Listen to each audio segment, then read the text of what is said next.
Kahit saan ka dalhin, talagang pasaway ka. Kaya ayoko sinasama yan eh. Sabi ko sa kanya kanina, huwag muna siya sumama.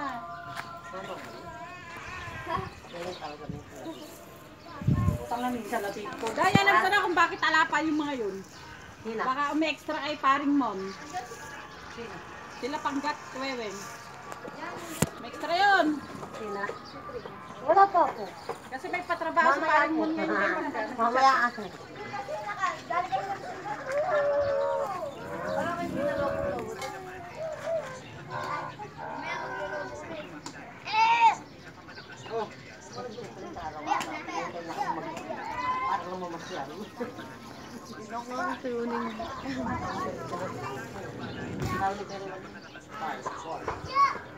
Father pa rin yung ter, taga-sera?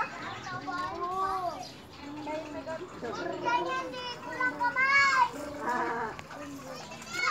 Sigat mo din! Maganda lang yung pag-edit.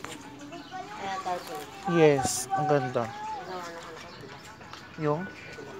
Ano lang siya, talagang natural lang itsura lang. Walang Ibilas ko na lang yung santo lang. Hindi, yung picture ganyan na talaga, pero patay. oh, maganda. Sabi ko nga sa inyo, ginawa niya kaming invitation ng binyag, libre lang. Oh? Very sweet. Tapos yung mga ginamit ko, di ba ang hirap din magdikit ng tar papel? Lahat mo. Pati nag-design siya. Ay, bongga. Pumunta pa siya dito. Taga saan ba yan? Yung bilas lang. Tarlac. Bakit pa, hiram mo kutsara. Wala nga kaming kutsara eh. Ang plastic na lang. Tapos na yung bahay ko sa akin.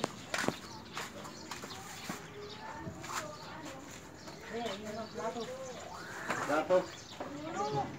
Takay dyan, oh. Ta. Taka na. Gasan. Mara na, pumas kata ugasan ko. Tara na lang, puro taba tayong tatlo. Plastic, do. Ano ba yan?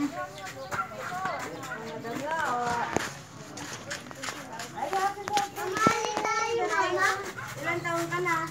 Ay, ito yung siguro sinasabi ni ano. Ne? 7 na. Ay, 7 ka na. May pagkakad eh.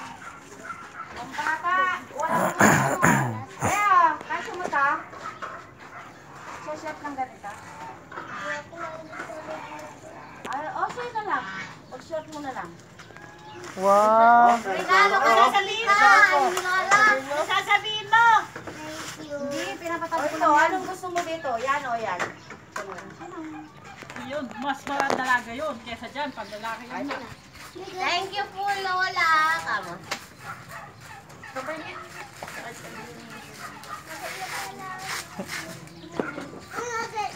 Yung kaya yung palagay ko doon. Ayoko na. Kasi lupa. Tapos lagay ko dyan. Umukay daw siya ng lupa at sa kanya binaon yun.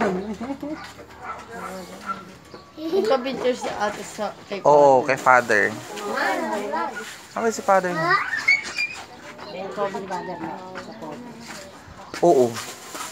si Father Anthony. Yeah. Pero yung dati, yung isang father na umalis dyan, naka-brace. Kobe rin yun. Si